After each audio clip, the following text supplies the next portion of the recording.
gente frequentava aqui bastante. E hoje a gente vai trazer uma reflexão para a gente sobre algumas palavras do nosso Senhor Jesus Cristo. Jesus veio ao mundo para nos ensinar como sermos felizes. Ele nos diz que, se seguirmos os passos dele, as orientações dele, não importa a situação da qual estejamos passando, fácil ou difícil, não importa a dificuldade que nós estejamos enfrentando, nós podemos encontrar a felicidade lá dentro dos nossos corações. Nós podemos alcançar as dádivas que Jesus nos deixa, apesar de nem sempre sermos capazes de mudar a situação que nos cerca, as nossas limitações, as nossas dores, as nossas decepções. Mas Jesus diz que para sermos felizes, temos, acima de tudo, que aprender a encarar as situações do mundo sobre um novo ponto de vista. Não como castigos, como mazelas, como injustiças, mas sim como maneiras de aprendizado daquelas virtudes que nos levarão aos céus. O próprio Cristo, quando aqui esteve, não passou momentos fáceis. Ele foi vítima da incompreensão humana.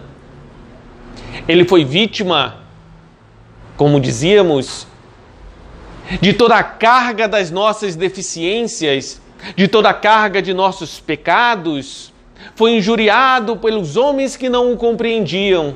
Ele, que não cometeu um erro sequer aqui em nosso planeta, foi condenado à morte como a mais vil das pessoas. Como se fosse um criminoso comum, um desordeiro, incompreendido do mundo, manteve a sua consciência e seu coração elevados aos céus em louvor a Deus, desde o seu nascimento físico até a triste cena da sua crucificação. Quando estava negado pelos homens, nas dores atrozes e solitárias de cima de sua cruz, condenado pelo que não fez, olha para baixo, enxerga aqueles que o colocaram naquele madeiro e ainda assim, com um coração leve, com a mente limpa, com a comunhão natural do seu íntimo a Deus, roga ao Pai dos céus que perdoassem aqueles que lhe estavam imputando um mal que não cometera. Porque quando somos nós os caluniadores, quando somos nós que condenamos nossos irmãos, aí sim estaremos destinados a um sofrimento breve. Mas quando somos nós os caluniados, os injustiçados do mundo, se a nossa consciência estiver tranquila de que estou fazendo o máximo que eu posso, esta tranquilidade de consciência fará com que nós alcancemos lá dentro esta felicidade e esta paz que Cristo nos deixou. A situação externa pode estar difícil, mas a preocupação de Jesus é que a nossa situação íntima esteja facilitada.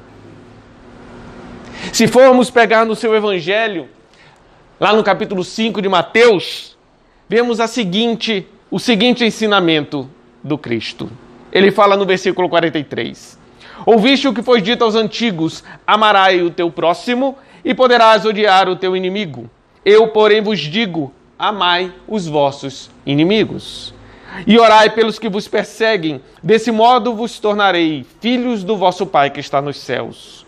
Porque ele faz nascer o seu sol igualmente sobre maus e bons, e cair a chuva sobre justos e injustos. Com efeito, se amais aos que vos amam, que recompensa tendes? Se fazem também os publicanos a mesma coisa?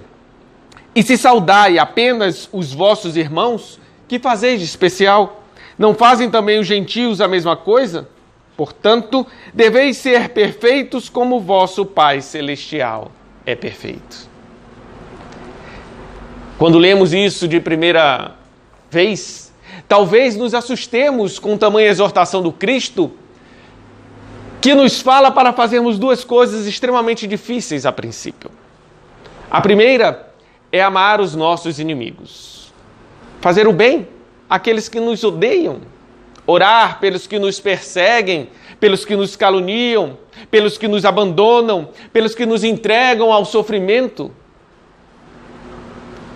E no final ele termina: sede perfeitos, vós que pretende seguir Jesus. Nós que estamos aqui a serviço do Cristo, que buscamos a paz de Jesus. Ele nos dá o caminho. Busquem então a perfeição dos seus corações, seguindo o exemplo do Cristo, porque ele reflete a luz de Deus. Nossa felicidade não está pautada na situação que passamos externamente. Todos nós, sem exceção, passamos dificuldades. Alguns, dificuldades físicas, econômicas, outros, dificuldades familiares, sentimentais, emocionais.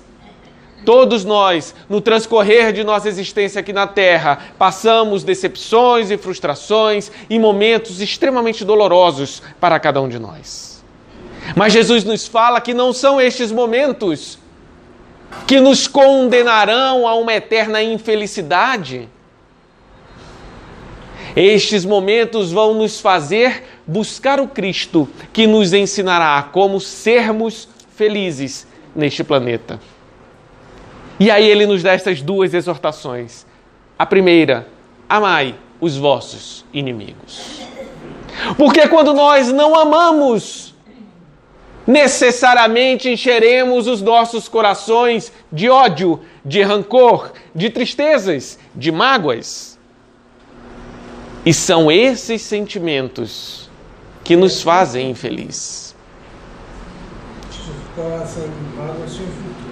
Quando nós enchemos nosso coração de mágoa, nosso futuro certamente será um futuro triste. Até que caiamos em consciência de que o que nos está causando tristeza, depressões, infelicidades, desânimos, não são as situações que passamos, mas a maneira com que nós passamos estas situações.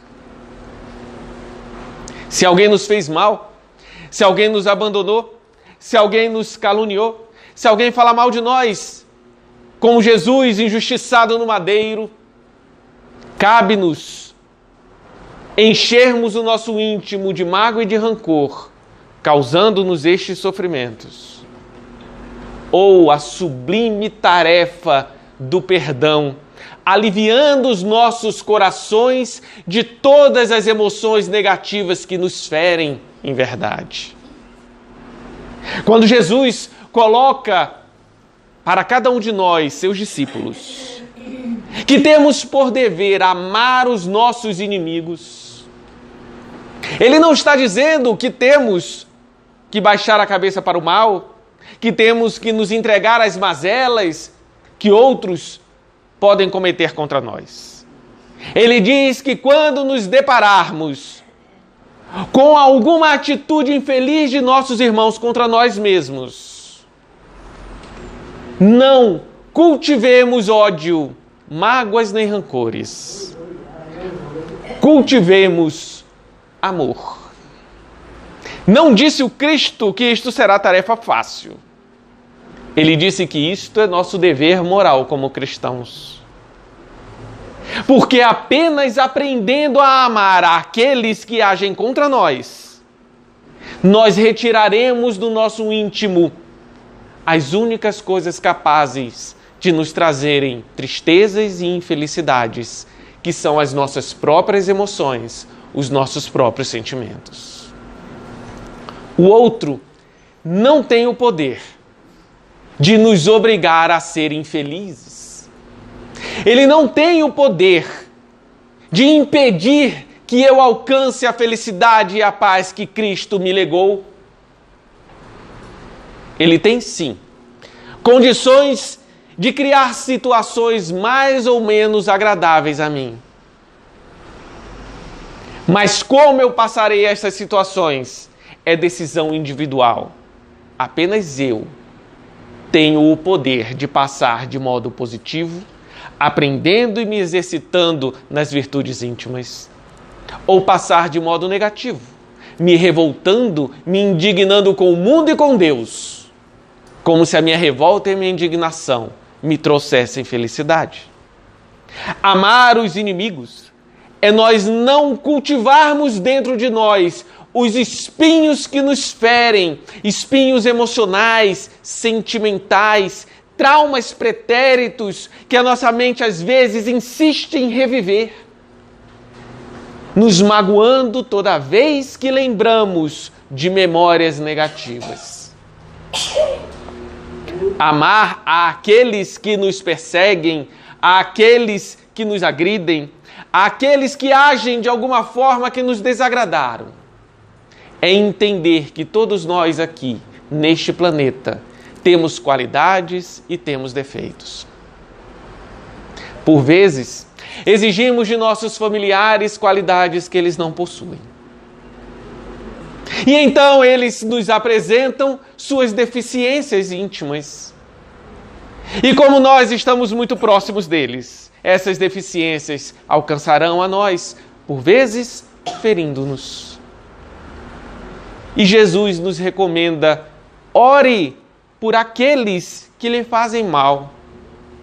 Ore porque eles ainda não compreenderam alguma virtude que irá trazer felicidade para ele e para aqueles que convivem com ele.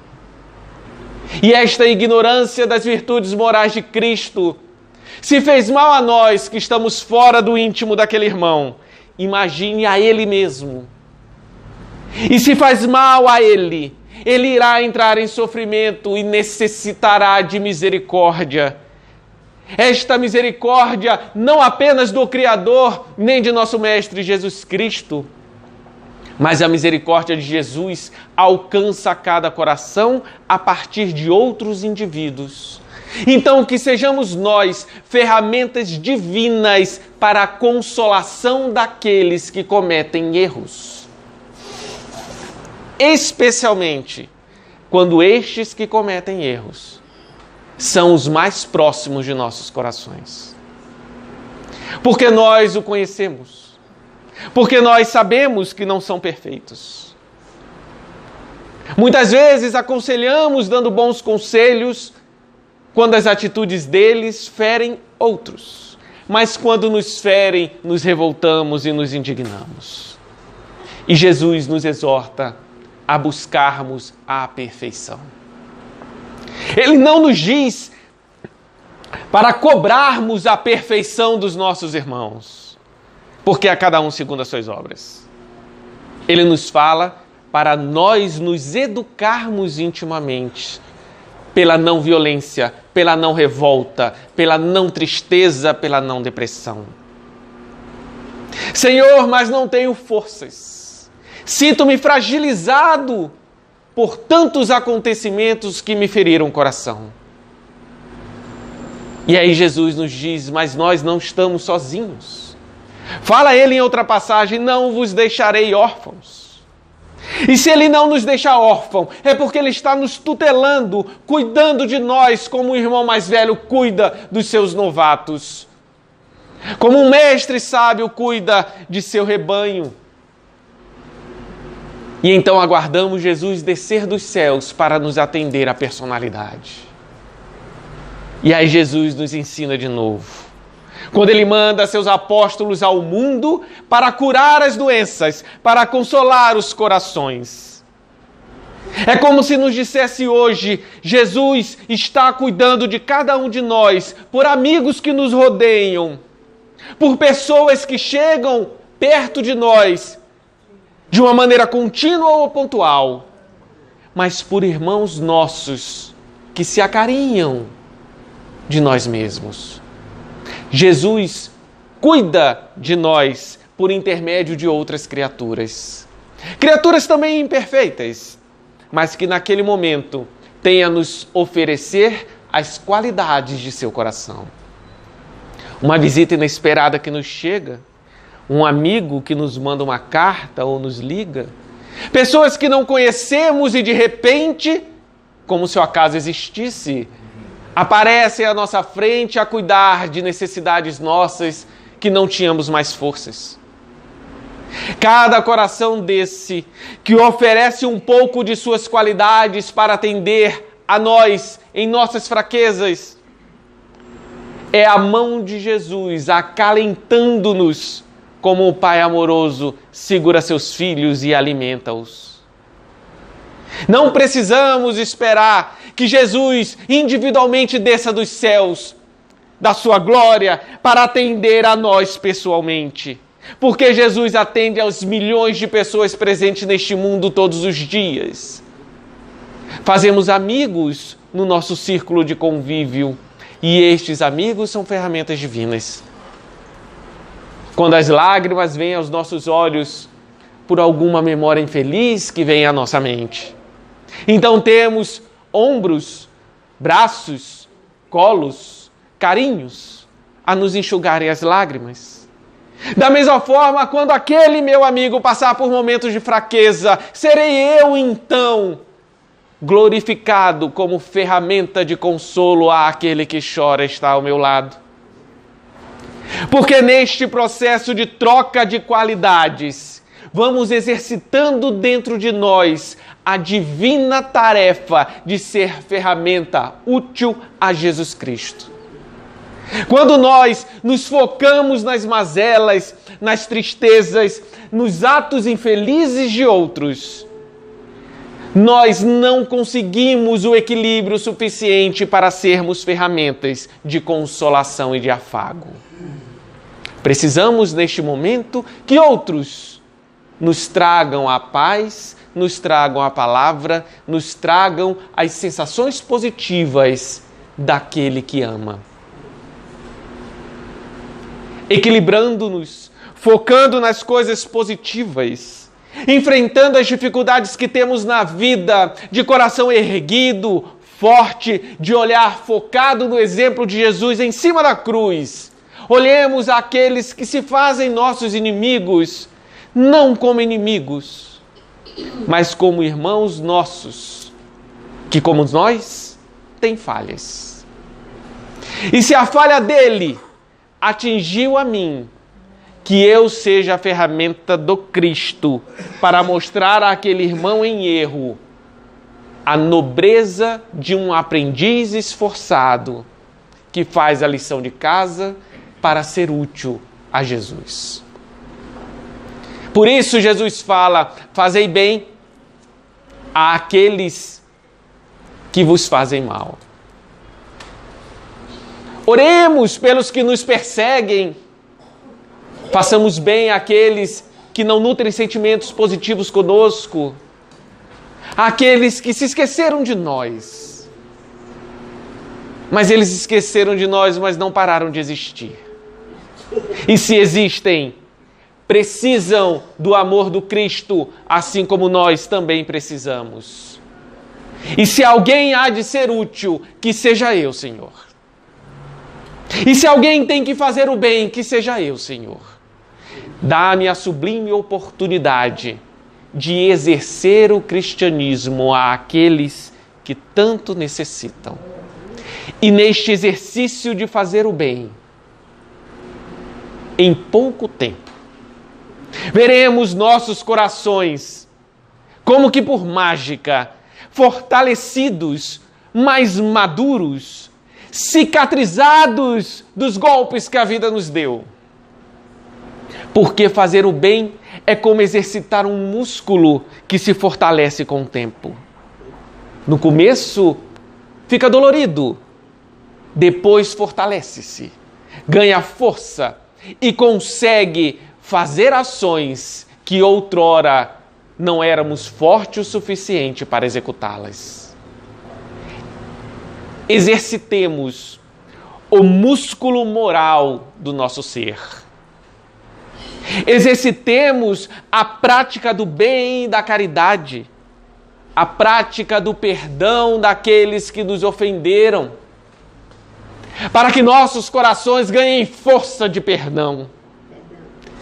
Exercemos as orações por aqueles que nos agrediram, para que nossos corações ganhem fortaleza no ato de orar, alcançando cada vez mais alto nossos pensamentos a chamar os anjos do Senhor em auxílio àqueles que cometeram alguma atitude infeliz. Sejamos discípulos, soldados do Cristo. Não pela violência, mas pela paz. Não trabalhando para si, mas para todos. Porque aquele que segue Jesus não precisa de saúde física sequer. Precisa apenas de uma mente pulsando bem. Precisa apenas de um coração que sente sinceramente o desejo de melhorar a todos. Nesta posição, estaremos atendendo ao pedido de Jesus aqui do Evangelho de Mateus. Termina a sua exortação dizendo: sede vós, pois, perfeitos, como o vosso Pai Celestial é perfeito. Aí ele nos dá o norte. Eu devo ter como norte, como exemplo, como modelo de vida, não o meu irmão falho, que cometeu atos infelizes, mas a Deus, Criador de todas as coisas, porque Ele sim é perfeito, e Ele me serve de modelo, de guia, Ele é meu Pai, Ele é que me ensina. E eu, como cristão, tenho o dever de servir a Deus. E para servir a Deus, preciso de um exercício diário e contínuo de fortalecimento de meu coração, de fortalecimento de minha mente, para que eu encontre a felicidade que está posta a todos nós. Jesus age com misericórdia e amor a todos nós. Nos entregou, diz os evangelhos, a paz que Ele conhece. Eu vos deixo a paz, eu vos dou a minha paz, diz Ele. Ela está posta a cada um de nós. Cabe-nos não conquistá-la, mas enxergá-la. Abrir os nossos olhos para que consigamos enxergar a paz do Cristo, que não nos chegará como de presente, porque ela não depende de nada externo. Para alcançarmos a paz do Cristo, dependemos apenas abrir os olhos do nosso íntimo, para em vez de focarmos e prestarmos atenção nos males que nos chegam, foquemos e prestemos atenção no bem que podemos fazer. Porque aquele que está preocupado com o bem que pode fazer, está feliz e em paz. Aquele que olha para trás, sobre os males que nos chegaram antes, não consegue encontrar a paz de seu coração. Aquele que olha para seu irmão, pautando em seus erros e equívocos, acusando-o por não ser perfeito, não encontra paz em seu coração. Mas aquele que olha seu irmão como alguém tutelado por Jesus, porque todos nós somos do rebanho do Cristo, e roga aos céus a oportunidade de ser útil, ainda que pela oração, pelo pensamento, este encontra a inefável e sublime satisfação de ter feito algo de bom, de ter cumprido o dever de cristão. Porque Jesus nos dá a paz de consciência. E essa paz de consciência vai amansar as angústias de nossos corações, até chegar ao ponto que tanto estamos habituados a fazer o bem, que nenhum mal que nos chegue vai ser gravado em nossa memória, porque toda a nossa mente e nossos corações estarão amadurecidos e fortalecidos no exercício do bem. Nossos olhos estarão abertos para enxergar luz, onde antes, por termos os olhos fechados, achávamos que havia trevas. Aqueles que nos odeiam, nos maltratam, enxerguemos como oportunidade de mostrá-lo Jesus, de mostrar a Ele o que Jesus pode fazer em um coração, ainda que seja o meu, com qualidades e falhas. Mostrar àquele que erra o que Jesus pode trazer de felicidade, de alegria. Que não precisamos ser perfeitos, mas precisamos buscar incessantemente a perfeição. Por isso que Cristo fala, sede perfeitos como vosso Pai Celestial. Jamais seremos como Deus. Mas Ele nos exorta a jamais pararmos de caminhar para Deus. Porque a felicidade não está em sermos igual ao Criador, mas sim em avançarmos para nos aproximarmos do nosso Pai. E todos nós, não importa a situação que estejamos, temos condições de avançarmos sempre, cada vez mais, a Deus. Quando não encontrarmos forças em nós mesmos, lembremos que Jesus não nos deixa órfão. A oração nos fortalece os pensamentos. Os amigos, antigos, novos, contínuos ou pontuais, são almas que Jesus nos envia para nos acalentar e fortalecer nos momentos naturais de nossas fraquezas temporárias. Respiremos, foquemos em Jesus Cristo, foquemos na luz para que nossos olhos possam enxergar luz. Abramos os olhos dos corações, abramos os olhos de nossas mentes, para que aqueles que nos enxerguem, mesmo não vendo apenas qualidades, consigam enxergar um aluno sincero e esforçado de Jesus Cristo, e enxergando tamanho esforço em cada um de nós, irão querer intimamente conhecer este Mestre que nos dá tanta fortaleza moral. E assim serviremos ao Cristo, apresentando dos efeitos à causa tudo o que Jesus pode fazer nos corações dos homens. Sejamos eternos discípulos. Busquemos eternamente a nosso Pai. E certamente, antes do que esperamos, encontraremos a paz